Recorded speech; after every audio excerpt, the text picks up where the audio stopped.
Selamat pagi Bapak Alfi, dengan saya di sini Misha Orlena dari Hospitality and Tourism. Saya akan membaca bagian bab 2 masa kecil dari buku Sohoki yang catatan seorang demonstran. Mulai ya Pak. Masa kecil, saya dilahirkan pada tanggal 17 Desember 1942 ketika Perang Tengah berkecamuk di Pasifik. Kira-kira pada umur 5 tahun saya masuk sekolah di Sinhua School. Baru saja 2 tahun saya pindah ke Gang Komandan. Terus saya naik walaupun dari kelas 2 ke kelas 3 dan dari kelas 3 ke kelas 4 saya dicoba. Pada tanggal 1 Desember 1954 1 Desember 1954 saya pindah ke Jalan Pembangunan sore. Waktu ujian penghabisan saya lulus dengan angka 8 untuk berhitung, 8 untuk bahasa dan 9 untuk pengetahuan umum. Dengan saya ialah 7, 7, 10. Kemudian ketika ditambah angka saya menjadi 9, 9, 9. Di SMP Strada dari kelas 1 saya naik ke kelas 2. Angka-angka saya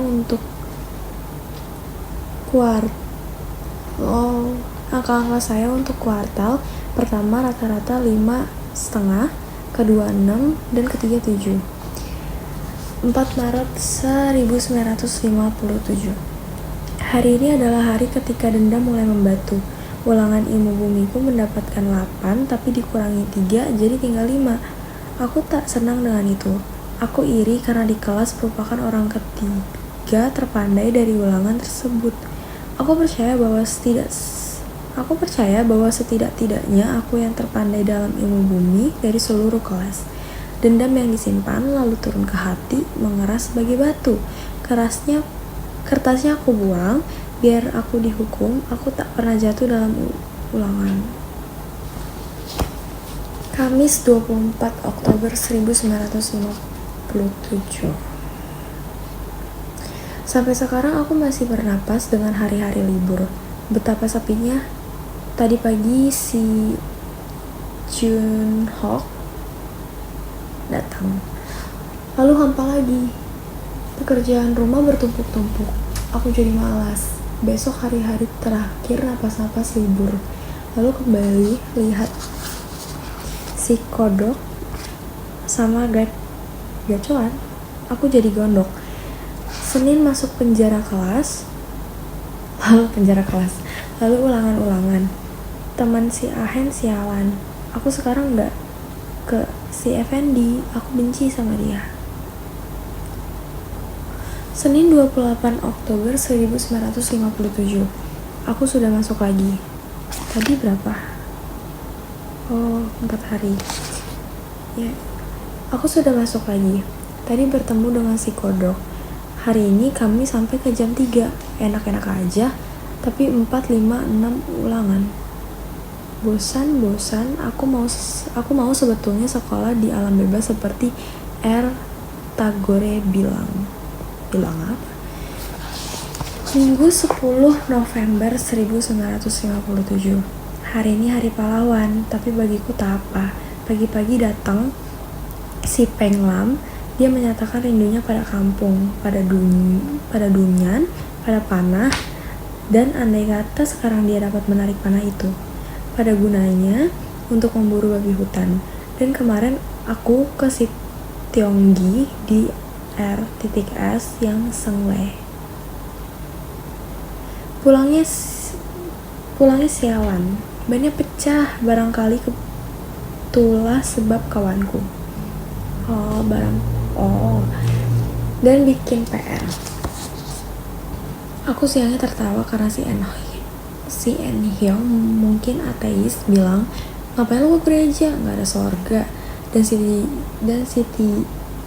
Chiju Kim jawab, tentu aja lo nggak tahu sih. Sebabnya si Chiju Kim mau mengunjungi si Tionggi. Tapi sayang ke gereja. Hari ini aku buat sajak-sajak.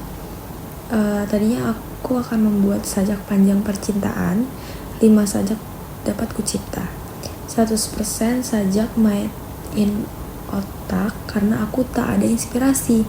Jadi dinavasi oleh otak. Sekarang aku mau tidur. Besok Senin, besok si kodok, gue sedih deh. Selasa 12 November 1957. Kemarin aku menerima rapot. Boleh juga deh. Rata-rata 6,5 dan ulangan hayat gak becus. Hitung dagang mendapat 7,5 tapi sialnya didapat 6. Si Hoksan dapat 2 karena memberi kesempatan nyontoh. Si Eng Hyong, Johnny, Robby dapat 2 karena nyontoh. Nyontoh tuh apa? Nyontek kali ya? Kan ini aja. Ketika dapat rapot, aku tak khawatir. Bernyanyilah terus aku nyanyi sehingga aku ketika dikasih rapot oleh si Hye, dia bilang, jangan terlalu senang kamu aljabar 9, Indonesia 6 belum cukup. Tapi aku senang aja. Tidak ada waktu untuk bersedih. Pulangnya aku hampir berkelahi dengan crossboy karena aku ditantang berkelahi. Dia mengeluarkan rantai, pisau, dan memanggil kawannya besar. Tapi dipisahkan oleh si Hoksan.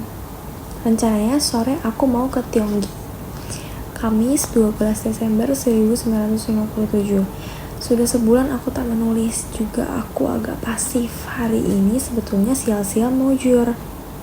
Aku lupa buat Arab, jadi dihukum. Jadi ada pengalaman baru. Aku bersama 16 kawan gak buat, tapi 3 dimaafkan. Itu ada Eli, Rene, Hamid, Jen. Itu 4. Oh, Rene, Hamid, dan Jen. Itulah yang menerbitkan kejengkelan anak hukuman. Kami disuruh buat karangan berkepala. Aku pemalas. Padahal 1,5 halaman aku menguraikan mengapa aku tak buat. Di situ Pak Effendi jadi sasaran penaku. Kami harus membuat 4 halaman penuh, isinya kira-kira demikian. Aku tak malas, hanya lupa tambahan alasan-alasan. Juga aku sesalkan orang yang pelupa. Lalu aku bilang mudah menuduh orang malas. Halaman 1,5 sampai 3,5 tentang hari Kamis sial yang aku lewati. Halaman 3,5 sampai 4 terutama meminta keadilan guru. Yang dihukum adalah aku, Jeng Jeng, Jo Beng, Johnny Putih, Eng Hyong, Bun Xiong, Leong San, dan lain-lain. Wah, namanya sangat ini ya. Johnny P, rupanya sengit. Dia menggugat habis-habisan, lalu aku peringatkan supaya jangan terlalu menyerang. Dia mau robek dan Jo Beng bilang gak apa-apa, jadi dia tak robek. Sorenya dia ketakutan sendiri. Ketahuan si Cheng Tek memuji-muji guru. Anak perempuan menuntut keadilan pada Miss Gui. Si Jangkung dan si Botak keluar main si Hoksun akan berkelahi dengan si Bun Xiong. Sebabnya si HS mengadu pada guru bahwa si BS gak bikin. Waktu itu aku menjadi benci kepada si Bun Peng karena terlalu menghina si HS. Memang si HS pada tanggal 6 mengajak Mas di Jawa, lalu Pak Effendi marah. Aku menjadi dongkol melihat si HS terlalu dihina, kepalanya ditinju. Lalu aku berpikir, mana ngomong aja. Jam keempat sampai 5 Inggris, tapi Miss Gui berhalangan. Aku ribut dengan si Johnny Putih tentang buat atau tidaknya si Jane. Aku suruh tanya, tapi dia takut. Demikian pula aku. Pulangnya si HS sama BP berkelahi, tapi si Jumat memanggil guru. Dua-duanya diperingati. Dan hari ini si Tionggi keluar sekolah. Sayang, ternyata tidak, tapi baru pada tanggal 17 Januari 1958. Rabu 18 Desember 1957. Sekarang biar gila, kemarin aku lihat anak yang simpatik berdagang koran. Aku jadi benci janji-janji kosong. Siangnya aku pergi ke toko buku Gunung Agung dengan seniman rombengan. Si Heng Ju dan Buen Peng. Dia baru saja baca buku N.St. Iskandar sudah mengaku seniman. Berani memberi definisi 100% turut buku, dasar anak geblek. Di jalan aku tambah muak kepadanya, sok tahu Leo Tolstoy, taunya Abdul Muiz. Memang mereka sok seniman, belum pernah baca Angkatan 45. Senin 6 Januari 1958. Tahun 57 sudah lewat. Akhir-akhir ini banyak kejadian. Aku malas menulis. Tanggal 15 Desember 1957. Aku kayak Fendi. Baru saja aku datang, dia bilang, saya mau jadi pastor, sudah tetap. Kemarin saya ambil keputusan, aku tahu main-main saja. Betul memang dari sekolah rakyat saja sudah bilang sama Uskup Malang. Tapi dia bilang lebih baik dari SMP, asli sekolah musikmu. Biarkan di seminari diajarkan main cello, piano, dan biola. Aku tersenyum tawar. Dia ketika bercampur denganku agak liar. 6 bulan tak bergaul dengan dia kembali menjadi dogmatis. Aku hanya berkata sayang. Kemudian Effendi berkata lagi, lu gak boleh tulis surat-surat gila, disensor. Gue gak lupa malu deh. Gue kirim surat. Aku diam aja. Selanjutnya aku terus ke rumahnya. Sekarang pastor cita-citanya gak terdengar lagi. Aku ke museum, lihat-lihat buku tapi gak ada. Sial, tanggal 1 Januari 1958 aku mau nonton Saint John. Effendi sudah nonton siangnya. Aku pergi dengan si Erwadi pukul 7 tapi tidak dapat karcis. Pulangnya aku dengan si Effendi. Lagi karang drama. Macam apa sih?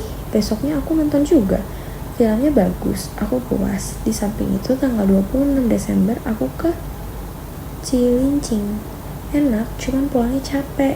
Terlalu banyak angin. Aku libur dari tanggal 23 Desember sampai 6 Januari. Tanggal 23 aku pesta Natal, mengecewakan. Kemarin dulu aku ke si Ekho, anak desas-desus, karena si Leontin jadi baik sama anak itu. Si Leontin mau sama siapa? Sekarang aku mau sekolah. Kamis 16 Januari 1958. Sebetulnya sudah banyak yang hendak kutulis. Aku sekolah tanggal 6. Riang senang tertawa. Hari pertama ulangan hitung dagang, tanggal 9 si Jenny enggak buat karangan, dihukum. Besoknya aku baca karangan dengan title aku. Dia menceritakan kepatuhannya terhadap tata tertib dari kelas 1 sampai 6. Dia SMP negeri 2 jadi crossboy. Bahkan gilanya tembok sekolah dibolongin. Kalau terima rapot banyak kaca sekolah hancur. Lagu nggak naik kelas, dia ikut demonstrasi penurunan uang buku. Ketahuan bapaknya, lalu dimaki. Dia gusar, nyolong cek, mengitari Jawa dan Bali. Tertangkap pamannya. Kemarin sebab nggak punya buku hitung dagang, aku ke si Edi. Di rumahnya ada tamu. Lalu aku ke si Tiongyi, kata si Edi, Layong dan si Au menulis surat dengan si Anjuk, mengajak nonton. Katanya suratnya dibaca bersamaan dengan II dan kakaknya. Kemudian datang si Au. Dia marah. Hoksan suruh datang perempuan itu ke rumahnya. Model jengkareng tuh. Aku ejek dia. Dia bukan gentleman, tapi dia bilang gak semua laki gentleman. Aku ingin tahu akhirnya bagaimana sih. Tanggal 14 aku ke si Effendi. Dia cerita tentang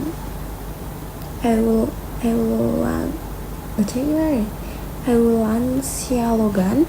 Ketika menguraikan berkata, apa yang pertama-tama kita lihat, kata si Reni, orang Batak di muka kelas. Jumat 17 Januari 1958. Kemarin ku dengar kabar si Hoksan gak jadi nonton, direbut dengan kawannya, dan sekarang pikiranku sedang diamuk segala-galanya. Dan tadi aku bercanda, aku baru tahu si Johnny Singku adalah crossboy ulung. Ceritera yang bukan dengan si Anta samperin anak-anak perempuan kelas 1 tentang Sloky Whiskey Scott, tentang apa-apa dan lain-lain. Pada tanggal 15 Januari, ikan-ikanku yang terakhir mati sebab ibu membiarkan kaporit bocor ke kamar mandi. 2 ekor. Pada tanggal 14 Januari di Jago atau ayam, si Jago atau ayam baru pulang berkelahi. Dia luka parah, hampir-hampir dia mati. 2 hari gak makan, hari ini udah mau makan dan tambah baik. Tadi si Effendi datang mencatat lagu-lagu dan akibat drama Hokswen, Lai Joeng, Sobri, Vice Anjuk. Sekarang si Hoksan gak berani lewat kebun jeruk. Sekarang aku mau buat sajak-sajak percintaan walaupun aku tak tahu antara cinta dan cantik. Minggu 26 Januari 1958. Entah ada setan apa, aku sekarang kerajinan nulis. Kerajinan gak ya? Kemarin diberitakan siapa-siapa yang ekstra nih. Ada 12, antaranya yang ku tahu si Eng Hyong, si Hok Joy, Sahib Sengkong, Eli, Robi, Jongnyo, dan lain-lain. Kasihan mereka. Suatu tindakan bunuh diri sekolah yang tak berani mengajukan murid kelas 3 dengan nama sekolah. Jadi sekolah tak mempercayai. Sedangkan uang sekolah tetap diberikan. Lebih baik kalau nggak berani pakai nama sekolah jangan dinaikkan kelas atau diterima. Tadi aku ke museum bersama si Effendi. Aku kecewa membaca Rifai Apin, Chairil Anwar dengan malu. Minggu 26 Januari 1958. Perasaanku sekarang tengah dilonjak-lonjak oleh perasaan Aventur model Amir Hamzah. Tadi ibu pulang dari Cirebon dan membawa cerita Mbah Jugo. Aku membaca sebagian tentang Pangeran Jenggala dan Ratu Cina. Romantis. Aku jadi ingin membuat drama bersajak yang romantis, tapi aku tak sanggup dan aku tak tahu sanggup atau tidak. Effendi pernah menyuruhku membuat sebuah drama. Dia hendak mengoperakannya, suatu bahan yang bagus, tapi aku dengar tentang sedikit Idris Sardi. Kasihan dia, violis. Aku sekarang tidak bisa tidur. Sekarang jam 22.20. Selasa 4 Februari 1958. Aku tak enak badan, barangkali akan sakit. Semalam aku telah menghabiskan buku Trifid Mengancam Dunia. Buku baik, perasaanku tak enak. Entah ada apa, akhir-akhir ini aku banyak membaca. Ayam berbunyi, si belang duduk setelah mengoyak-ngoyakkan sabut kelapa. Ayam berkunyuk lagi. Pagi ini panas, tak enak, aku belum mandi. Mungkin taruh ulangan Inggris. Tapi aku malas, entah apa. Tadi kata ulangan dibagi, aku dapat 1,5 dan 5,5. Tak disangka, memang dia kerjam. Si Benny sumpahin supaya dia lekas mampus, kasihan. Sekelas nyumpahin mampus. Si Joebeng dapat 8 dibagi 2 sama dengan 0, menjadi lelucon selama pulang. Tadi si Hoksan madol, anak yang cukup cerdas sama penyakit madolnya terlalu keras. Dia takut ulangan Inggris, padahal gak jadi. Tadi aku telah menyusun kabinet kelas dalam kejemuan tata bahasa hari Kamis akan ulangan. Sabtu 8 Februari 1958. Kemarin si Hoksan memecahkan kaca, lalu tadi aku debat dengan Pak Effendi tentang apa itu karangan. Dia berkata bahwa karangan itu ada 3. Pertama, karangan asli, kedua sadiran, dan ketiga terjemahan. Mulanya ia sudah membuat kesalahan. Rifai Apin ditulisnya Idrus, jadi Chairil Anwar dan Asrul Sani dan Idrus mengarang 3 Mangulak Takdir. Lalu ditanya sebuah prosa Chairil yang pernah disandiwarakan. Aku bilang tidak ada, pulanglah dia si anak hilang. Karangan Andre Gide, si Cairil menerjemahkan sedangkan Pak Effendi berkata, Cairil pengarang pulanglah dia si anak hilang dalam bahasa Indonesia. Kemudian kami berbantah, dia bilang Andre Gide tak dikenal di Indonesia. Saya rasa cukup terkenal. Setiap anak SMA tentu mengenalnya. Ya, kamu tahu yang lain. Jangan ke depan tapi ke belakang. Aku dengan senyum sinis berkata, tukang becak tak mengenal Cairil. Ya, kamu tukang becak, kata dia marah. Kamu sama dengan tukang becak. Sebagai manusia, jawabku. Kamu manusia atau orang? Tanyanya. Manusia juga orang, kataku lagi. Dia tambah marah. Kalau manusia itu ya masih di hutan, kamu orang. Aku diam saja. Dia mencoba menerangkan lagi. Mengerti? Aku diam. Mengerti bilang, tidak pak. Kelas riuh tertawa. Aku rasa si Bu Enpeng berkata aku sombong kalau Pramudia menerjemahkan tikus dan manusia. Karangan siapakah itu? Aku tanya. Pramudia dalam bahasa Indonesia. Tapi copyright.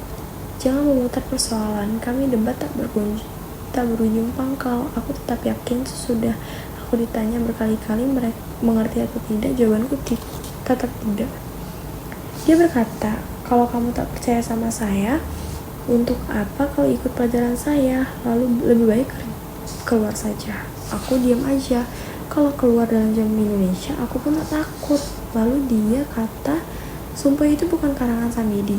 Akhir jam pelajaran, dia menyindir lagi aku. Aku diam. Dalam jam sejarah, aku bermain dan tertawa juga dalam bumi. Ketika istirahat, si Elsja berkata, biarin, aku juga tak apa. Aku sebetulnya tak menganggap sebagai perang, hanya bertukar pikiran. Entah pendapatnya, besok aku ke Muara Karang. Sekarang hendak menentukan aktif atau pasifnya.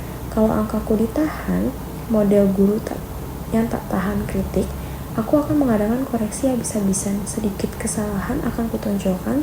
Sebetulnya tak sedemikian maksudku. Itu 100% tergantung dari dia. Aku tak mau minta maaf, memang demikian. Kalau dia bukan guru pandai, tentang karangan saja dia lupa. Aku rasa dalam hal sastra aku lebih pandai. Guru model gituan yang tak tahan kritik boleh masuk keranjang sampah. Guru bukan dewa dan selalu benar, dan murid bukan kerbau. Betul. Jumat 14 Februari 1958. Sekarang Jumat, hari Selasa tanggal 18 tahun baru. Tapi bagiku tak apa-apa. Aku tak merasakan suasananya. Handi kawan-kawanku saja sibuk. Aku agak senang karena 5 hari libur. Tahun ini aku gak cukur. Iseng-iseng langgar tradisi. Aku tak mau karena penuh orang. Tarif istimewa dan lain-lain. Nanti mungkin Rabu atau Kamis baru aku cukur. Sekarang tidak. Kemarin aku ke si Effendi. Dia ditangkap sujus karena penghapusan papan tulis. Memang guru-guru sekolah Katolik kebanyakan diktator. Kalau aku digituin, aku lawan. Memang dia 50% gila. Aku tengah baca Romeo and Juliet, cerita yang terlampau idealis, tak masuk akal, menjemukan, tapi aku baca terus. Mungkin Sinja, aku pergi ke museum atau toko buku. Aku kalau melihat anak-anak yang sok tahu kalau tak nampang, jadi sengit, gelisah. Si Bu Enpeng sok sastra. Mungkin pengetahuannya hanya 100 pengetahuanku. Aku ingat 2-3 tahun yang lalu aku pun demikian. Sekarang sastra bagiku tak ada apa-apa, biasa saja. Aku mulai suka akan filsafat. Aku sendiri tak tahu apa itu filsafat. Tapi aku tak sesok mereka. Sesok itu apa? Mungkin pengetahuanku 100.000 orang yang tahu. Aku tak mengerti apa filsafat itu. Jadi aku masih merupakan bakal buah, bukan tunas atau bibit.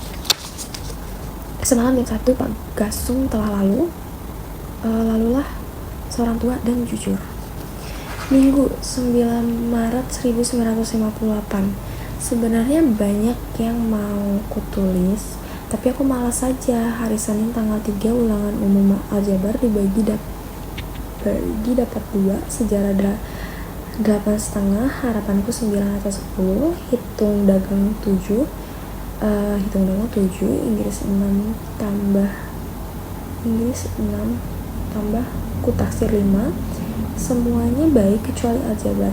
Hari Kamis aku telat ke sekolah. Siangnya si John atau Sangkar debat dengan Pak Effendi soal Islam. Si John mempertahankan Islam surau sebagai yang dikemukakan oleh M. derajat Hamka. Hari Sabtu, kelima hasil di atas ditambah alam dan hayat. Aku tetap bagus kecuali pelajaran setan itu. 2. Lebih banyak yang tak lulus kalau misalnya ujian. Si Hoksan 1, sejarah 3,5, alam 4, hayat 3, Inggris 6, hitung dagang 6. Si Jeng Tek kecuali alam 4 dan aljabar 4 cukup baik. Si John biasa. Si Boing Xiong hanya menunggu vonis lulus nggak lulus. Si Jun Huan lulus, demikian Heng Jui, entah si Leong San, si Hok San alam 4 dan hayat 3 karena modal main dit. Dan yang disalahkan robot, Okade. Ketika jam terakhir aljabar, kami, Agung Koen Giam, aku Cheng Tek, membicarakan gadis-gadis cantik diseling ucapan-ucapan kotor menurut istilah kamus kesopanan abad ke-15. Aku sih merasa itu wajar. Si Cheng Tek menceritakan bahwa si Eli kalau pakai rok dulu di kelas 1 di atas dengkul, dan anak laki-laki memaksa untuk jongkok misalnya barangnya dibuang. Dan kata si recehan gak sih? Enggak ya. Dan kata si Kun Giam yang bukan-bukan sampai robek, dan lain-lain. Aku bilang cinta tak ada keyakinanku. Kawin dalam kesusilaan hanyalah melacur dengan kontrak setiap malam. Cinta hanyalah nafsu kemelamin belaka yang dibuat demikian indah. Ku katakan ini kepada si Ibun. Lalu anak kecil mana tahu, ucapan lama. Dia berkata ada cinta nafsu dan murni. Dasar Cina melarat istilah John. Pelajaran kosong dari buku roman, setidak-tidaknya aku telah mempelajari lebih seksama. Mungkin kalau si Ibun diangkat sebagai pembuat majalah cabulaku, cinta murni lebih baik masuk ke keranjang sampah. Tak ada sesuatu yang dihayal-hayalkan. Dan sebagaimana biasa kami pulang jam 6.30 malam minggu kerja lembur sial. Harus diakui oleh semua orang bahwa membicarakan mengenal perempuan adalah obrolan kosong yang terenak. Dan model dewa-dewa seperti si Buen Teng tak pernah mengalami. Inikah masa yang terenak? Mungkin itu semua hanya karangan indah. Hari Jumat si kodok mogok karena baris berandal. Surga bagi aku, ribut. Kami bercanda saja di kelas, dan ketika mencatat bangsa Bangau kami riuh sekali. Biasa mogok. Dia menceritakan kebaikan dari kelas-kelas di sekolah lain. Kedua kalinya dia mogok, semalam datang anjing hitam di rumah kami, dan anjing itu harus mati ke akhirat yang lebih baik dari dunia yang kotor ini. Bagi perempuan apakah yang paling aktual sebagai bahan pembicaraan laki-laki? Mungkin pula. Minggu 16 Maret 1958. Aku khawatir kalau catatan harian ini akhirnya menjadi ikhtisar dari catatan seminggu. Setelah anjing hitam yang malang diantarkan ke perhimpunan penyayang binatang tak apa-apa, kemudian si Jin Hok ribut-ribut tentang darah di rumah kosong di sebelahnya. Darah binatang. Orang? Mengapa? Memang dia orang sakit. Kejadian yang agak misterius. Siangnya aku ke Jin Hok. Malamnya si Kian Feng nginap di rumahnya. Pulpenku hilang. Baru bertemu pada hari Kamis, hari Selasa, ketika aku sedang enak-enak baca Acoka Siali, Jen datang. Tak sangka tadinya aku tak bermaksud menemaninya, tapi tak jadi. Aku duduk aja. Ketika mereka membuka suara, kami pun bercakap-cakap sebentar. Keduanya anak baik, ramah, cantik, tapi sayang anak bodoh. Hari Kamis aku sakit, malah sampai sekarang Jumat, Sabtu aku sekolah. Aku sekarang malas-malas saja. Senin 24 Maret 1958. Aku nulis karena iseng-iseng. Hari Sabtu mulai puasa. Si Sungkar sebagai Islam Ortodoks puasa, sedangkan si Sahib puasa tapi ada paus. Kalau paus boleh makan rambutan. Si Jin Hok telah dapat pekerjaan. Hari Jumat aku menyusul dia ke Grogol, tapi dia dapat di jalan DR Latumetan. Aku pernah kebakar majikannya waktu ketika dia ke Kalijodo. Kemarin aku ketemu si Ellie, gadis bodoh tapi cantik. Sekarang si Bunsyong punya semboyan lama tapi diperbarui. No money, no lady. No money, no lady. No lady, no baby. Semboyan apa? Tahu. Pelajaranku sekarang mundur, mungkin karena duduk di antara sekaum walaupun aku jauh lebih baik. Aku bangsa semi-crossboy, si Jeng Tek sekarang selalu mau duduk sama si Joy Bang. Aku mau memperbaiki diri. Sebentar dapat rapot, entah bagaimana, aku biasa seperti mau menerima rapot ke-1. Minggu 30 Maret 1958. OKD benar-benar boleh dijadikan centeng. Lihai, si John enggak buat aljabar. Aku bilangin dia tahu. Hari Sabtu kami ulangan sejarah. Anak ada yang tak datang. Tadi si Janet datang, dia takut, belajarnya tidak praktis, kacau, baru 3 jilid doang. Dasar perempuan akan selalu di bawah tingkat laki-laki. Kalau begitu yang diurusin baju dan kecantikan. Akhirnya ditendang ke lubang dapur. Hari Jumat, Sabtu, Minggu, emak berhari ulang tahun ke-75. Kami sibuk, lebih-lebih ayahku, tua-tua genit, dasar manusia kepala kambing. Dan si Liap Hong ngaku kelas tinggi, so keturunan. Sampai hari ini aku belum datang. Untuk apa si Jeng Tek So Hoksan Hokjin kerap kali belajar bersama-sama, tapi 10% ngobrol. Enak, waktu muda harus puas-puas, sudah tua barangkali merempet perang atom dan lain-lain. Kasihan si Buen Peng CS, saban-saban gak pernah ngerasain rasa remaja. Hidup cuma sekali, sudah itu mampus. Barangkali jadi jalangung atau asap, jadi yang tak ada. Oh, Buen Peng CS, sial sopan alim, nanti masuk. Hampir sekelas benci. Yang ku tahu si Jueng Beng, Quen Giang, Jeng Tek, Hokjun dan lain-lain, anak manis, kasihan. Rabu 16 Juli 1958. Tanggal 7 vonis jatuhlah. Aku lulus, ada 21 yang lulus. Perempuan menangis, sedih dan enak. Dia tidak lulus. Si Honyu menangis, si Jen menangis, dan si Hin menangis. Malam perpisahan aku menginap, pestanya sepi, tapi malam itu tak kulupakan. Bercanda sampai pagi. Ketika lulus aku ditraktir Joe Beng, dia sudah janji. Dan selanjutnya aku datang ke sekolah untuk meminta ijazah. Oke, jadi sekian cerita bagian masa kecilnya dari So Hokgi, catatan seorang demonstran. Terima kasih.